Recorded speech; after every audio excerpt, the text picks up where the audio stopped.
Hi, everyone. Welcome to Art and Talk. Art and Talk is an online interviewing platform for artists to share their art and their creativity and their passion. We're so grateful that you're checking in with us today. We're in the process of creating a new August schedule for you to meet new artists and introduce them to you so you can be inspired.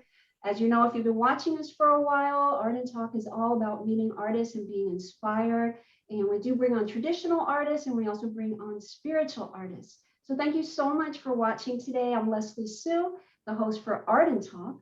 And today we have a singer-songwriter who is also a teacher, and we're going to be diving into his music and his musical journey. He's going to be performing some of his original music, and we're also going to be exploring his singing writing method. He's going to outline the way he approaches his singing songwriting.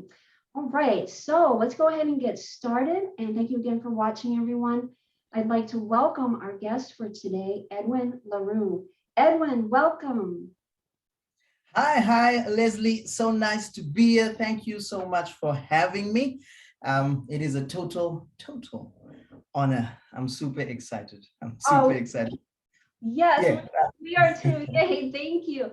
All right, so wow. So you're involved with a lot of different things with your singing, your songwriting. I know you're involved with a band and you have your own teaching that you're very well versed in with your students. You kind of have a whole kind of outline methodology with your singing, songwriting. How did all this start? Okay. I'll have to throw a stone back all the way to the beginning. I was super fortunate to be born into a family that loved singing. My dad was a pastor. Obviously, my mom was the pastor's wife. So that was actually quite an interesting setup there. And they themselves were involved in singing groups. And every morning, every evening, we'd do what we called worship, so you have this singing in the morning and singing in the evening. So this was something that we were introduced to as a family quite early. And my mom went right ahead because I took, to music like a fish to water, if you will. Yeah, at the age of 4, I started playing piano. And I think there was no turning back after that.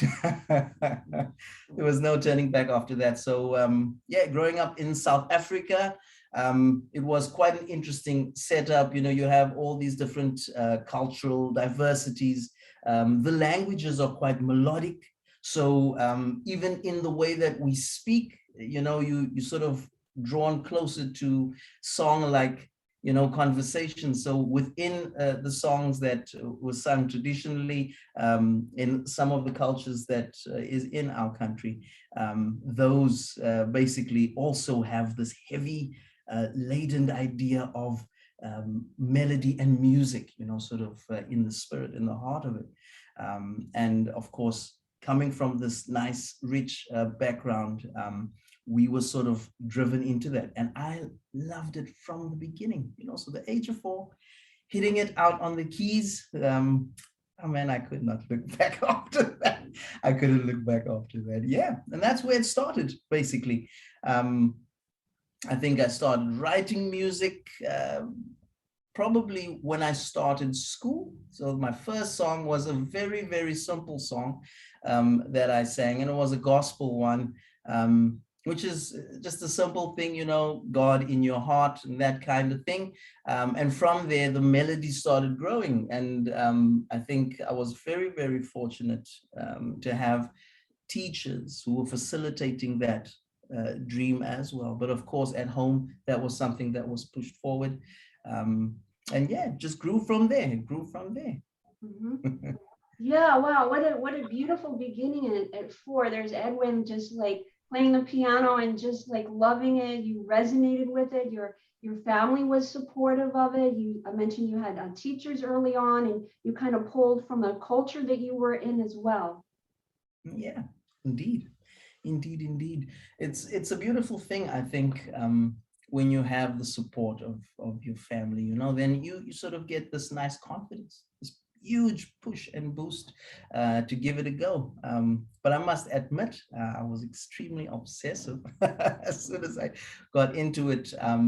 And there would be plates of food on our piano at home, I can remember, and not having eaten from the morning. So we had these lovely holidays, and we had December holidays. So in South Africa, we have these December holidays, and I would just go crazy writing these tunes all the way through my schooling. I had these vocal groups that I was allowed to sort of do all these interesting projects with, which was lovely, getting to experiment. It was very limiting, I was very limited rather with what I could do chordally and, melodically at that stage. But the kinds of sort of developments that were happening were quite nice, giving me an opportunity to sort of push forward in that writing and that creative idea. I think poetry was also quite a big love of mine. You do need to have some feel for lyrics at some point, and I always look to my late jazz piano mentor's words. He says, "You are best a musician away from your instrument," so that's quite an interesting thing. For the longest time I was like, what do you mean? You've got to live, you've got to experience things, and then take the tools that you have, whether it be an instrument, whether it be a pen that you're edging out, images, or whether you're just sort of expressing yourself. You've got to live and experience and feel and connect with people, so that when you are showing and sharing, it means something to someone. They can actually attach meaning and value and intention. Oh, intention is such an important thing. If you can be clear about your intention, particularly to yourself, then I think everyone can see the gold and the value in what you are wanting to share. I don't think anyone really goes out there to be like, hey, look at me, I'm this great, whatever you may want to be, artist. I think what it comes down to is you've got something in you and you want to share that with whoever would be willing to partake in your experience. So I think that's the lovely thing about art, and what you are doing here, creating a platform for all of us really to share in at this table. I think it's fantastic. So thanks a million for this kind of platform, because it definitely will give us a chance to see what other folk are doing and other artists are doing, and how they are sharing what they feel. And of course, how I would like to also share what I am feeling, thinking, experiencing, going through, and hopefully that can be quite evident in our conversation today. Yeah. Yeah, absolutely. Thank you for your kind words and your golden insight, and so beautiful. Yeah, we love to get into the heart and the mind of the artist, and just honor each journey, and just find out what it's all about, and share. And everything you're saying is so beautiful. So you've had a lot of experience, and starting from the beginning all the way to now with your music and your musical journey. And so why don't we go ahead and let's go ahead and hear one of your original songs. It's called Follow Me. Is there anything you'd like to kind of set up about the song before you play, or would you just like to kind of play? Well, okay, yes, indeed. This particular tune, it's probably one of the oldest ones that I've got, and probably one of the dearest ones. Follow Me, the story is quite interesting. It's based on a true story, not my own. In most cases, I wrote this when I was in my early 20s, so that's some time ago. I don't want to throw away my age value too easily. Maybe keep everyone guessing a little bit. I don't know, but yeah. So in this space of what I was trying to sort of feel, was based on a group of people that I've seen sort of fall into these traps, you know. So Follow Me is a love song, essentially a romantic idea of not only two people, you know, sort of finding each other, or at least a gentleman trying to convince a lady to fall in love with him, but also to convince himself that he is worthy of sort of embarking on this journey as well. You know, so it's quite an interesting one. So yeah, this is quite a meaningful tune for me, and I hope yeah, that we'll enjoy.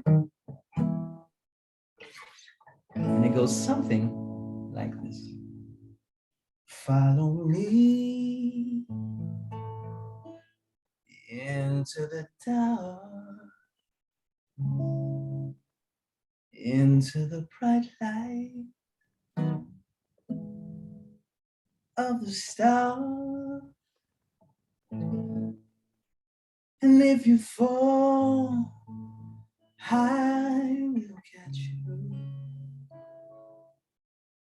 'Cause that's where love starts, right in your heart.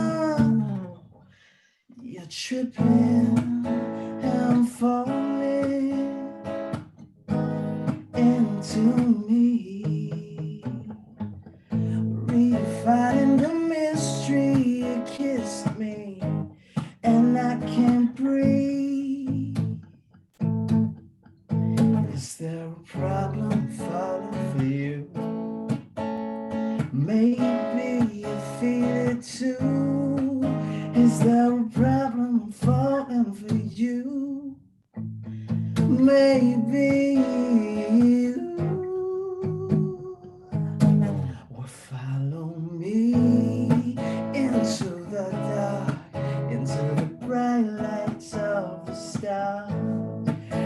If you fall, I will catch you, and that's where love starts, right where you are, and that is where love starts, right in your.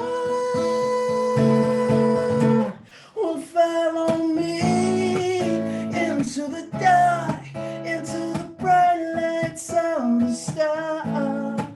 If you fall, I will catch you, and that's where love starts, right in your heart. Love,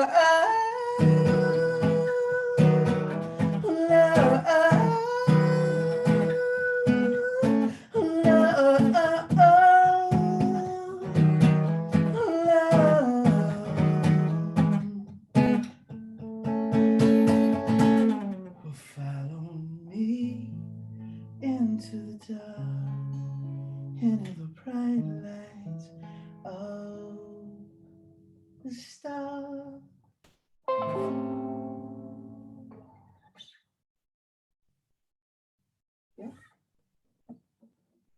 That was beautiful, Edwin. Thank you. Thank you. Oh, that it makes me feel so emotional every time I sing that tune. Yeah. Made you feel emotional. Yeah, no, I think there's an interesting link to that. You know, when we choose, I suppose, the boat or the ship we want to sail in, it's we don't know which wind will come along, you know, and fill our sails, and most of the time it's pleasant and the breeze is good, but sometimes, you know, the sea can be quite tumultuous beneath you. You don't know which icicles will take you which way, you know. So I suppose we just play the game as best as we can. But enjoying the ride, I think, is the most important, and learning, you know, and to sort of find what type of sailor you'll be, I suppose, you know, in the ships that you choose to board. I suppose. Yeah. Yeah.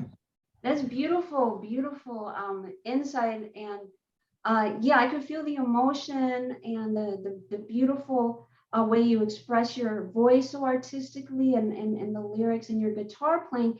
And I think that was an interesting insight, that you just said, Edwin, because it's almost like embracing the unknown, and allowing yourself to be vulnerable. Because as you were saying, you don't know which way the sales are going to be, but yet you open yourself up to it.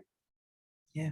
Yeah, no, I totally agree with that, and the sentiment is quite strong. I think in the music that I enjoy sharing, I think in the beginning it was quite tricky because the kind of um, way you'd like to express yourself, you don't know. I mean, you're a kid, you like playing a thing, or you don't. Maybe it's football, maybe it's telling jokes, maybe it's connecting with people. There are so many different ways of expressing yourself. Maybe it's just sitting and just being. Sometimes that's enough. It depends on how that is, but for me, music was something I would breathe. If you were to meet any of my friends that saw me or met me at that stage, it was crazy. I mean, all I wanted to do was music, you know and at school, I mean, I remember the folks there, the kids there would be like, yeah, here's a frog, now write a song.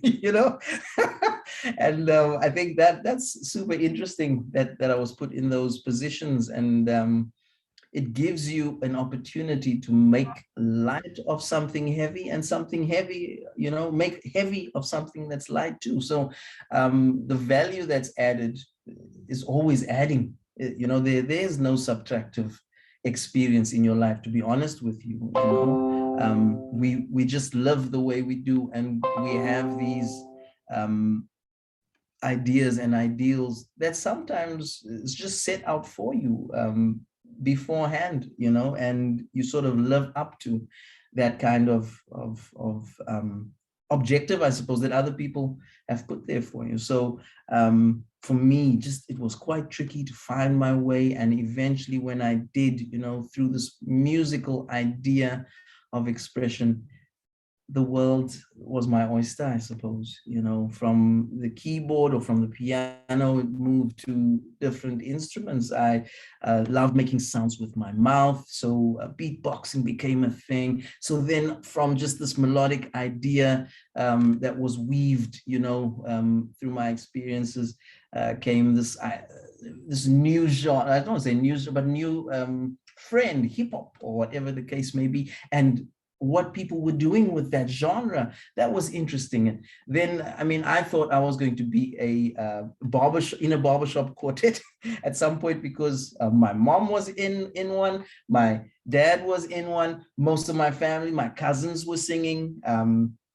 My aunts and uncles, they all came from the same background, they had the same sort of setting, and where they were in that community, singing was regarded as you're up there, and the kinds of things they were doing were pretty good for their, for that stage that they were on, I suppose. And for me, that also just inspired and gave life to what I wanted to do. So I took to that so well. It was a lovely experience. It was a lovely thing to just get into that, but just sort of struggling to find, and then finding that voice, it opening up, it's unbelievable the way things fell in my lap, thinking, this guy's going to be in a quartet.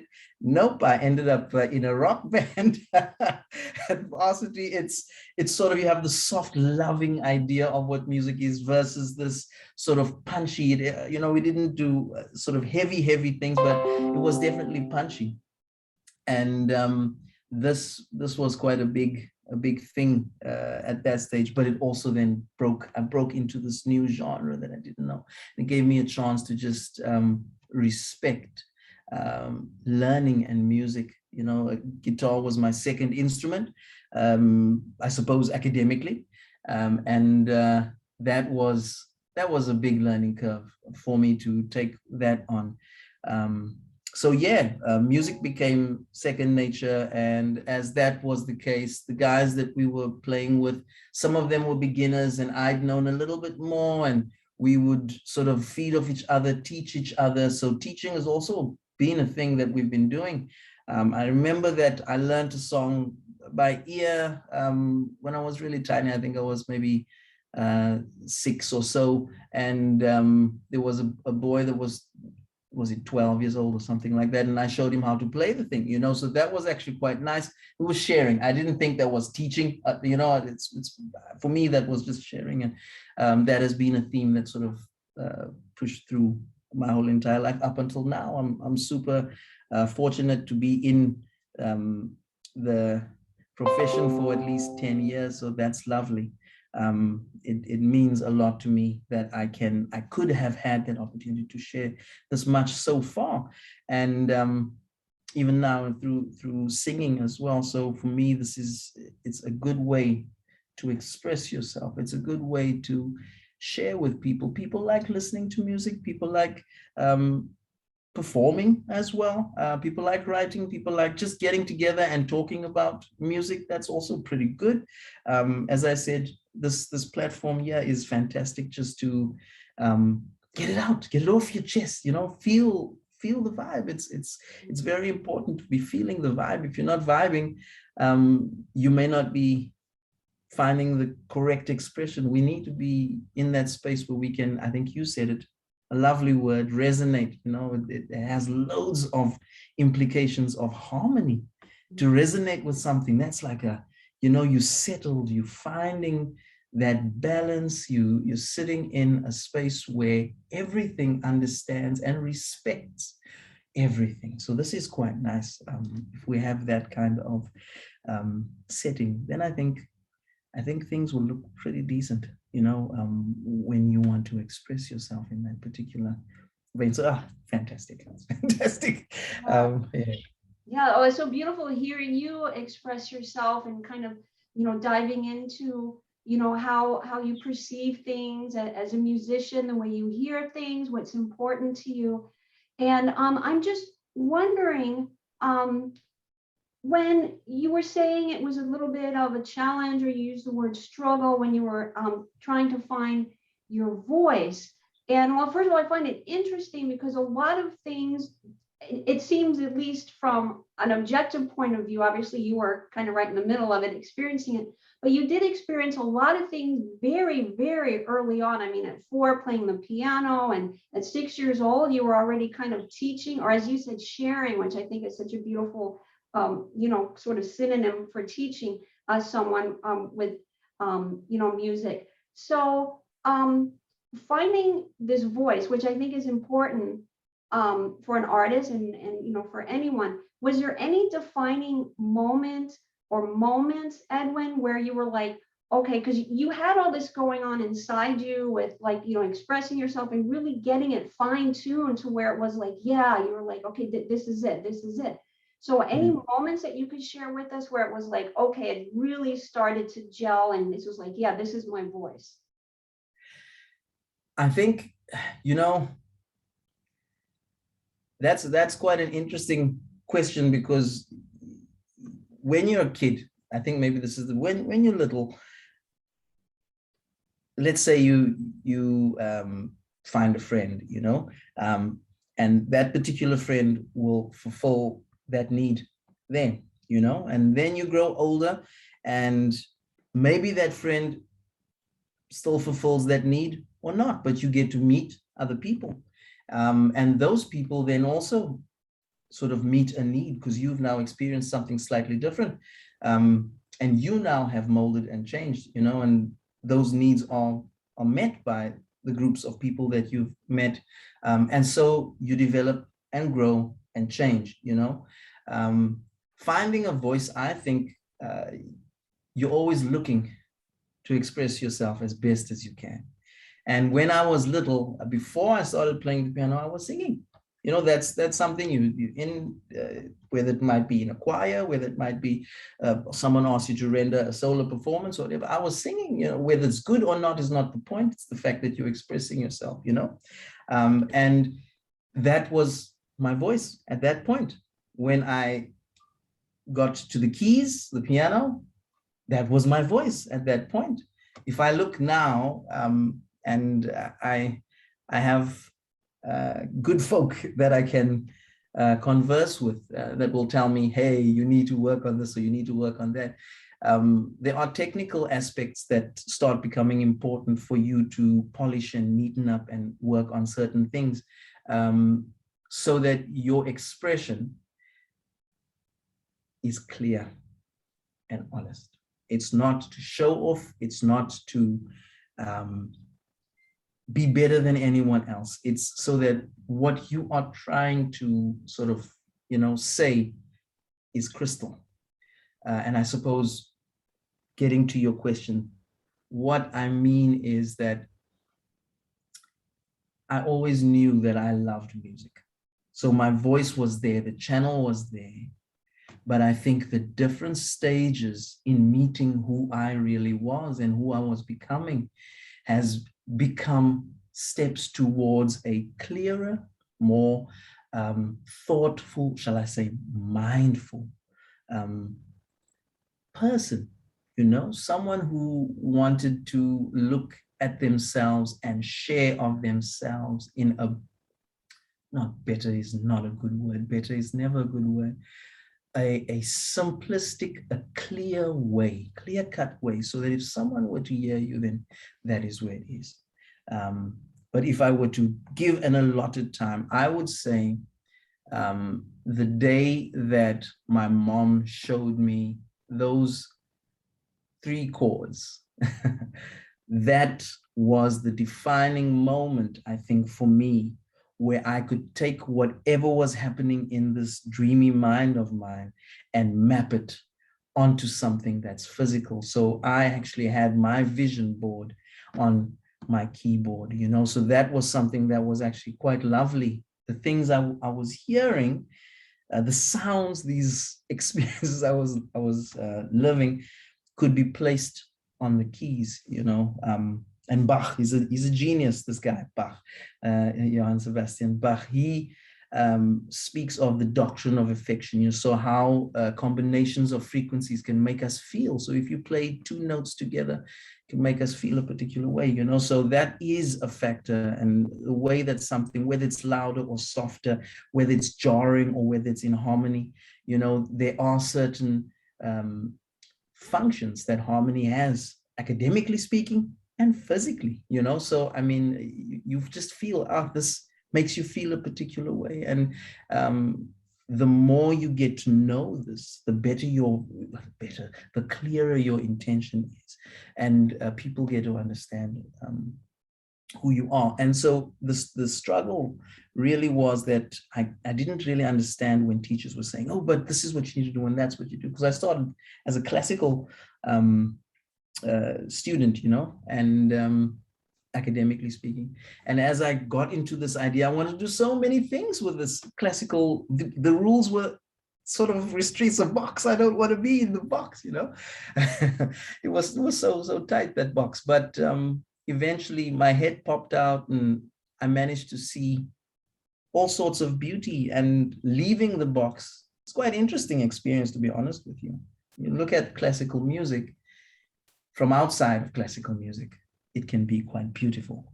When you just step back and have a look at the painting or the picture, or just read, those stanzas carefully and clearly, take some time and you can see what's going on there. Hopped into jazz music, and that also gave me a beautiful idea and ideal of what I could do in terms of getting that voice as clear as possible.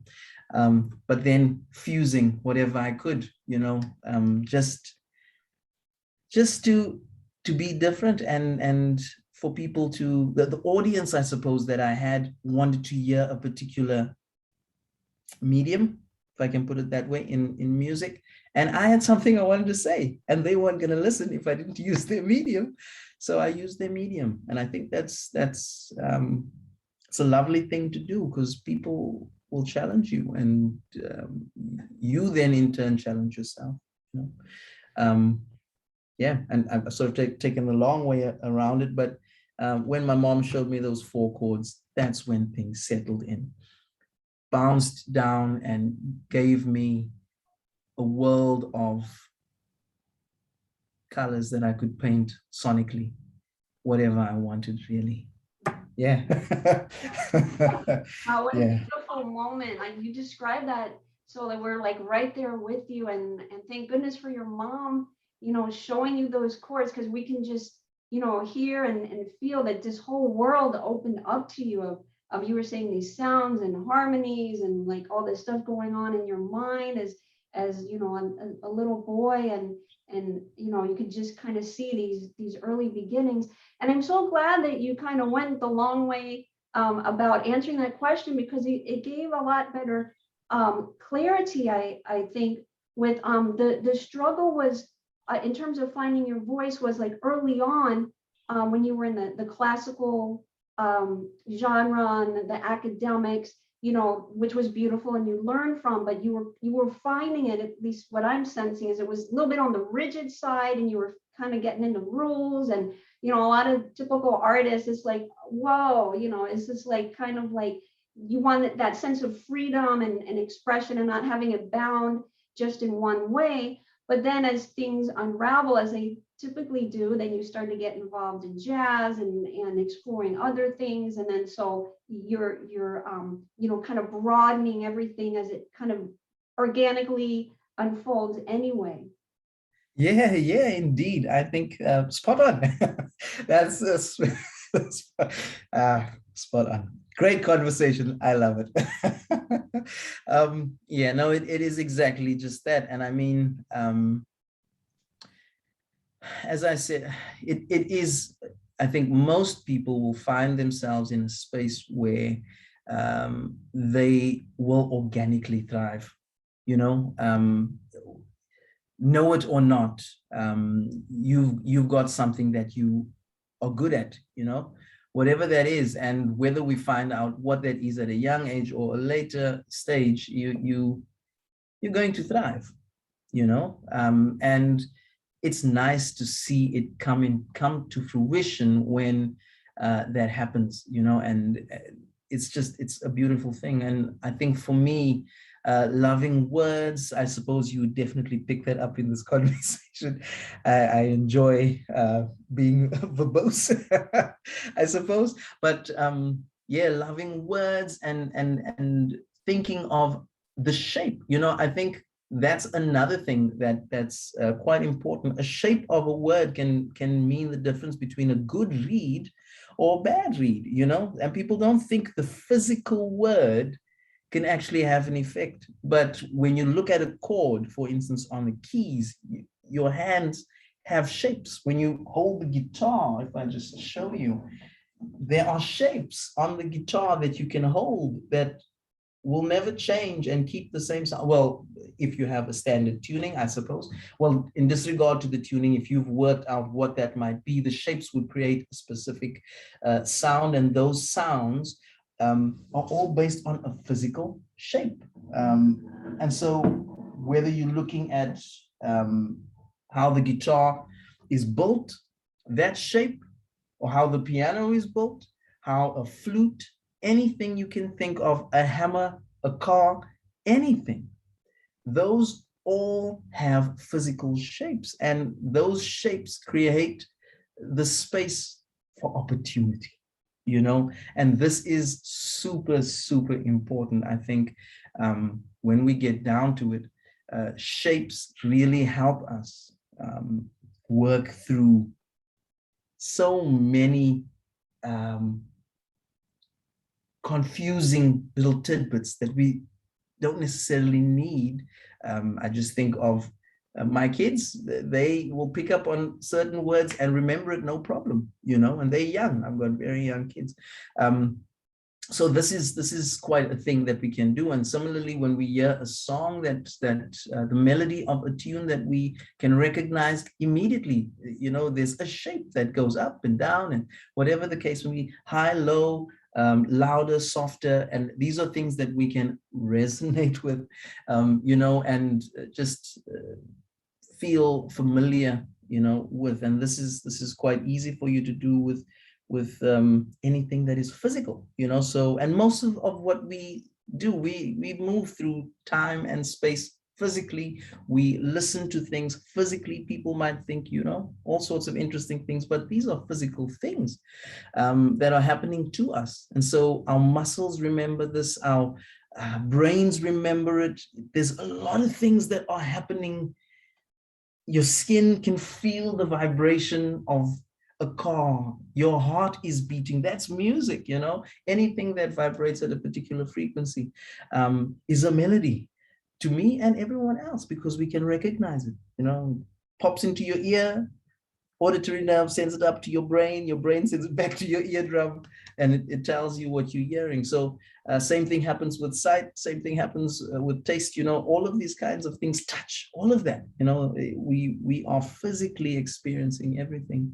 And this is where I can see why shape works so well. So when we are writing, for me, I think when I'm writing, I like to think of a shape, you know. So it's very, very simple, and there should be simple steps to it, getting to work through a couple of things. And I've been very lucky. I'm in the process of completing a series with a friend of mine. We've been chatting, and I've been writing the song Sticks and Stones, but we've made a case study of it. And we go through composition, and I actually compose a song in real time, and I obviously shared online too. And you know, then we go through the arranging of that, and we go into actually putting that down onto digital data, and then if you will, neatening it up and mixing it, you know, and having a product at the end of the day. And the idea behind that is to show and share that you don't need massive things to get good quality. If your intention is clear, you know, you've spoken to yourself, you've made it quite, you know, simple. This is what you need to do in order to reach the objective. As long as you have those steps, I think you will be fine, you know, and you can get something that you are happy with. And this is very important. There must be a satisfaction, you know, for yourself. And we are the greatest critics of our own work. I'm never happy, sad to say. When I'm always thinking, that can do this or that can do that, you know, or if I maybe sketched something and I looked at it, I'll be like, oh, I should have done this. Or if I've written a piece of poetry that would also, I would always think we could use this word, or, you know, I think earlier I scratched out the word better, you know, and used the word clear. So I think, like, for me, I'm always trying to find a nice way, nice, accurate way to actually get that point across, and make it easy for the listener to know what I mean. I think this is very important. So in writing, I've got 4 steps that I follow. If I'm going to write a song, the first step is to find a chord progression. The second step is to work out a melody.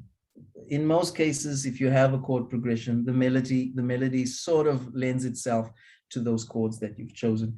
So, but indeed, you work out a melody, then the structure of the song, and from there you can put lyrics down, you know.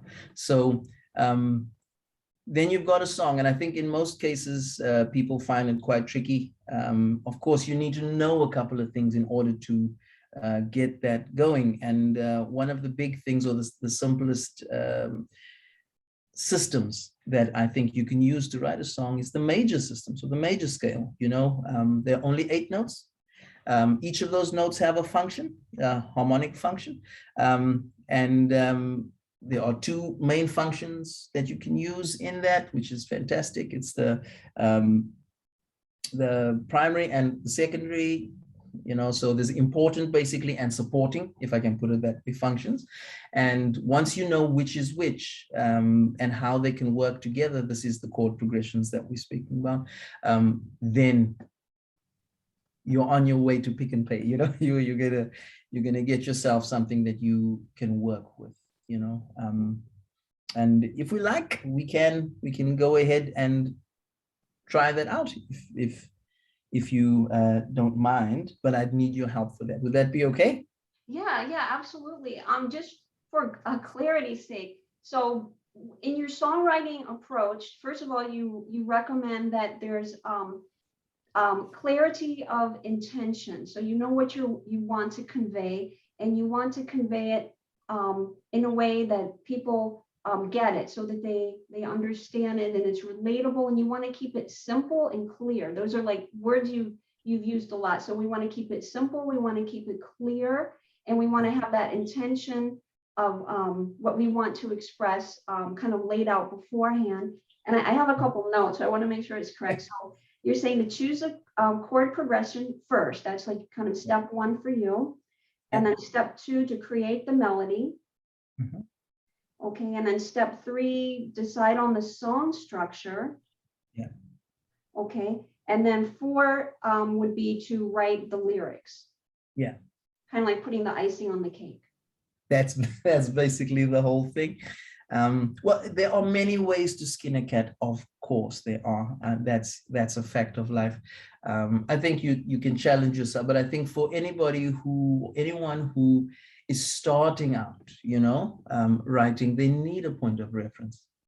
I think because not many singers, or let me not say that, but there may be singers that do not play an instrument. So for them to have a supporting instrument may not be there. But that is not to say that what the melody or the songs that they will be coming up with do not follow the rules and regulations of music, for instance. You know, that's why it works. And they probably will be using the major scale anyway, do, re, mi, fa, sol, la, ti, do, and work their way around what they do. And a lot of people feel a particular way, and the best way that they express themselves by writing words down. So some may start with words, some may start with la la la la la, a melody, or some may pick up a guitar, play a progression on the keys. In most cases, what would happen, whether it is a rap artist or maybe it is a vocal artist, that a melodic artist rather, they may actually get a progression from, or song from someone who's written, here's a piece of music, can you please sing over this for me? And they would then, you know, go ahead and write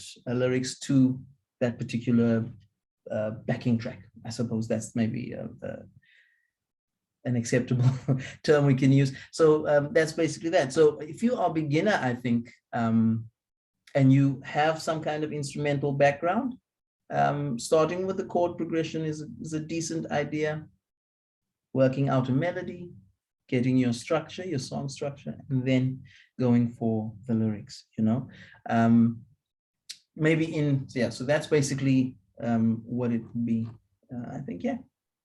So 100% right. Shall we give it a go and try and write a short tune? Yeah, I think so. We have maybe about like 8-9-ish minutes. So let's see how far we can get under your direction of kind of creating a song fresh here on the spot. Yeah, no problem. Okay, so I think just to make things streamlined a little bit, what we can do is I can ask you maybe to choose a number between, or choose two numbers between 1 and 6. This will be chord progressions that we're going to choose. So you can choose a number between two numbers between 1 and 6. Okay, let's do 3 and 6. 3 and 6. Okay, no problem. So if we were in the key of, okay, that's very good. Okay, so all right, we've got chord 3 and chord 6. This will be our chord progression that we're going to be working with. So all we need is a melody. So let's just quickly figure something out. La, la, la, la, la la la la la la la, and that basically is our song. So if we've got our chord progression, we've got our melody, which is quite simple. It's just la la la. That's all it is. And now we can figure out a song structure. So let's say we have a chorus and a short verse. Okay, so if our chorus were to be, oh, well, let's think of some words. Do you have a couple of words? I'll just jot it down here now quickly, that you can share with me. What should our topic be? What should our All song right. Well, I love your sultry, like velvety voice.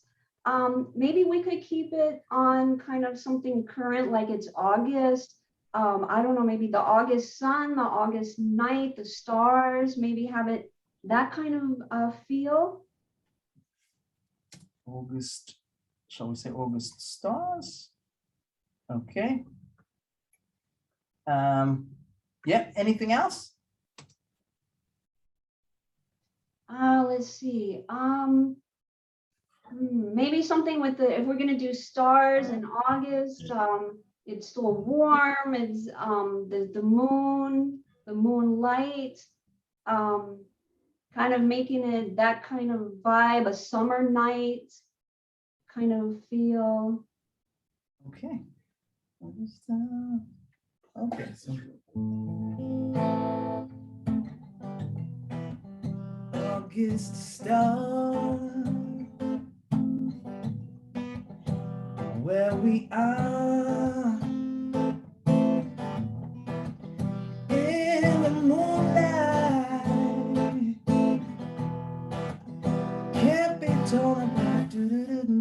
Okay, that works quite nicely. So August stars, where we are.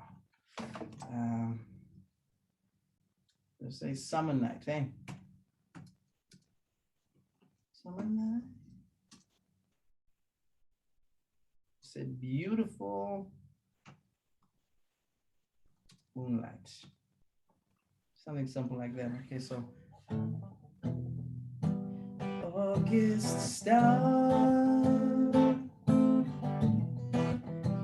where we are. Oh, summer, oh, that summer, that summer night, in a beautiful moonlight. Do, do, do, do.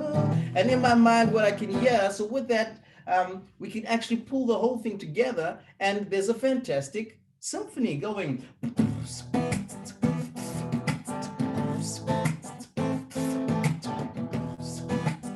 And in the whole, I can feel and hear and see how it would come together quite nicely on.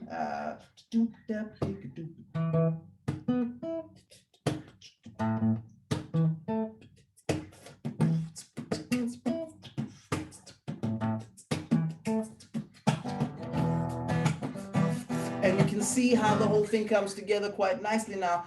We've got our chorus, August stars, where we are, summer nights, the beautiful moonlight.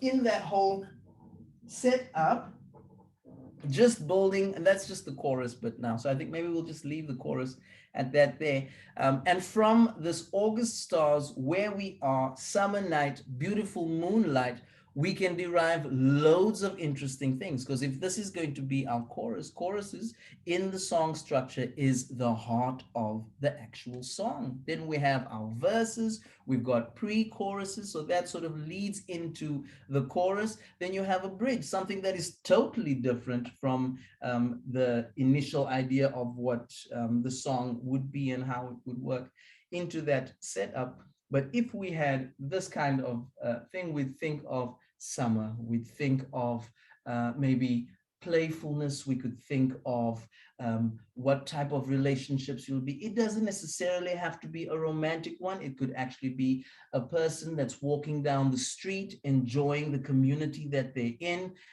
It could be, you know, these are the kinds of stories. So in the verse, you'll be telling us what's happening in this journey of the story. And when we get to the chorus, just the simple chord progression of having chord 3 and chord 6, which are both minor chords or which are both supporting chords in a chord progression.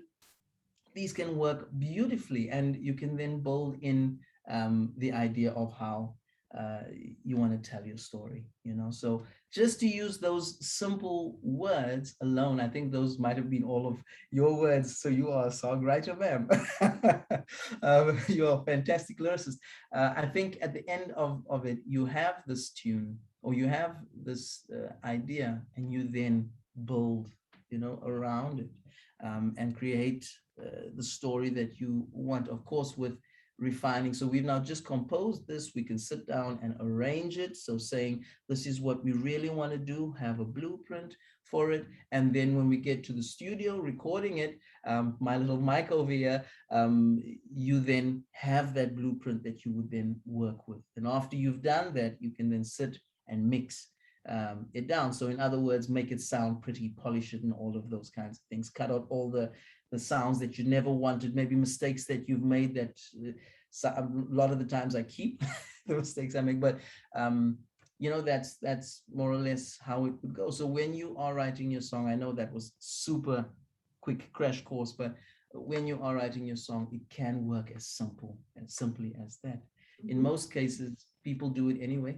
They just aren't conscientious necessarily of those steps that they take, whether they do it backwards, whether they are randomly using the steps in whichever order. It's okay as long as you end up finding that voice, you end up expressing yourself as clearly and as comfortably, I suppose, as possible, so that when people hear what you have to say, they feel good about what they physically can feel from the actual vibrations. And then, of course, whatever innuendos that come from that, any poetry, any emotive, you know, provocation that will come from that whole bit, it becomes beautiful. It becomes conversations that lips and ears, you know, start having, and it's beautiful. It does amazing things. It does amazing things. Yeah. So yeah. I think that's what I'm trying to say. That's what Yeah. I'm trying. Yeah, that Yeah. was great. You gave us, Edwin, really good building blocks, very clear, way to approach writing a song. And of course, you said, can be kind of impromptu, kind of switch, the elements or the ingredients around, but you gave us kind of like the bones, to work with. And I love the song that we started. I was loving like your voice and the whole melody. I wish we had time to complete it, but we got a good feel for like the beginning parts, and then how you, as you were saying, you kind of build around it and kind of move from A to Z to the completion of it. Indeed, I think it will. And what I will do is I'll actually go ahead and complete it, and I'll send it through to you, and you can have listened to our tune. Oh, that would be And great. so, yeah, we can have a chat as to how they can go down. Yeah, it is really quite simple. It doesn't matter what you call it. It doesn't matter, what your steps really are, as long as you have steps. These are the things that will probably define someone who can tell you what they are doing versus someone who just does it. I think there was this whole idea of someone who's talented versus someone who is good at something. There's a difference, between the two. My question was, what happens if you're both? And then the gentleman was quite straightforward. He said it is possible for that to be the case. And then you become a force to be reckoned with, and I think that is a truth. And in most cases, every single one of us, we are a force to be reckoned with, and we just need to find our force. I am a Star Wars fan, so but the whole idea there is, know your steps. It doesn't have to have the same name as what I have labeled it. It doesn't need to be that, as long as when you, and many people will in any event, when you're done, we know what you mean, you know what you mean, and we are all on the same page. That's basically the big thing. That's the big deal at the end. And we're all honest about it. We like it because we feel good, that we understand you, and or I understand, you understand me, or whatever the case may be. And the conversations we are having can also be across the art spectrum. It doesn't have to only be musicians. I was very lucky to be in a group of, yes, painters in one side of the room. We had poets, musicians, songwriters, sculptors. We were all in the same room, and we were just feeding off each other and doing our own thing. And I think at some point that's well, not in this time, it's not possible, but definitely back then when we didn't have this movie of a life that we're living at the moment. Unbelievable, this pandemic. But back then it was quite something where you could feed off another artist from a different media altogether. And you'll be surprised how much in common you really have, how much you have in common. So that I think is quite an important thing. And that force, you don't know your force. Other people can see it, and you're super strong, you will always see the holes. That's how that works, and that's how you get better and maybe stronger. Others see you as a force to be reckoned with, so you've got the talent, and of course you're good at what you're doing, what you good at, so these are things that are important. And as a teacher, or as an educator, I enjoy sharing, both in the class and of course online. As I said, I am busy with the Sticks and Stones series. So please, whoever would like to have a look at that, it's something, something that can give you a starting point at some level, at least, whether you are a genius or whether you're starting out, it is a point of reference, and we all need those. I needed that way back when. And here we are having this conversation, I must say. Fantastic. It's fantastic chatting to someone like-minded. Wonderful. Edwin, you have such a natural, beautiful way that you view the world, and it's I'm going to use some of your words. It's clear, but it's poetic. It's beautiful. It's harmonious. Like the music that's in you just comes out in these beautiful ways that you describe the world. And you're a natural teacher. I love how you led us through this whole process, and also sharing your perspectives on things, and also your influences, that have helped shape your music and your musical journey. And we do need to wrap this show up. We leave our guests the kind of open platform to close the show in whatever way that they would like to. So we'll kind of pass the mic over to you and let you kind of share whatever words you would like to close out our show. Okay. Well, first things first, a big thank you to you. Thanks so much, Leslie. It has been a total honor. Big shock to me. I was like, what? But to everyone out there that's listening, everyone that's watching, I just want to maybe go back to that. But there, you are a force to be reckoned with. You've got it. Whatever it may be in a different type of profession, it might be in a different art form. I think the funniest thing was, back in the day, it was arts and sciences that were put together. They were actually coupled together right at the beginning. And as time went on, they started separating it, they go hand in glove. And please just remember, you are an amazing person with amazing gifts, and you create that opportunity just by breathing, being alive, having the opportunity to do everything that your heart desires. It is possible. It is very possible. So go ahead, get it. It belongs to you already. Just take the opportunity. I think that is an important thing from my side. And if you want to catch me, you can check out my YouTube channel, just Ed Music _SA. even though I'm not in essay at the moment. But nonetheless, yeah, go ahead and check that out. And I'm also on Instagram, just Ed music underscore essay. You can check me out there as well, just to see a different perspective on what I am doing and how I'm going about doing those things. So that's basically where you can find me.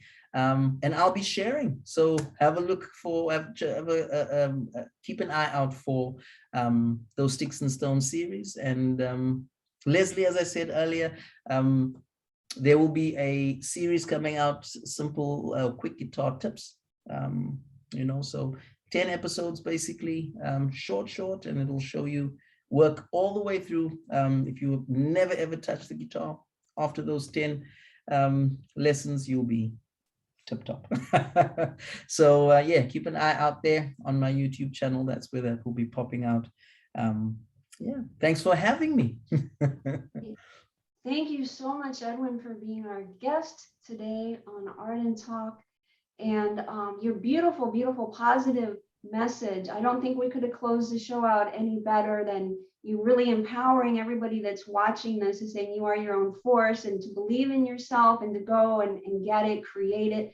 And of course, musically, you gave us these, steps to follow, and your kind of, your golden wisdom nuggets also as well. And what a beautiful teacher you are. Your students are so fortunate to be under your direction. That's pretty evident. And much success with all your music and all that you're creating and all that you're doing. And thank you again for being our guest today on Art and Talk. Yeah, thanks for having me. Have a lovely one. Thanks so much, Edwin. All right. Thank you, everybody, for watching Art and Talk today. We appreciate the time you take to watch our art videos. And please stay connected with us on our YouTube channel, on Facebook, and also on Twitter. And we'll talk soon on the next Art and Talk. Until then, be well and be blessed.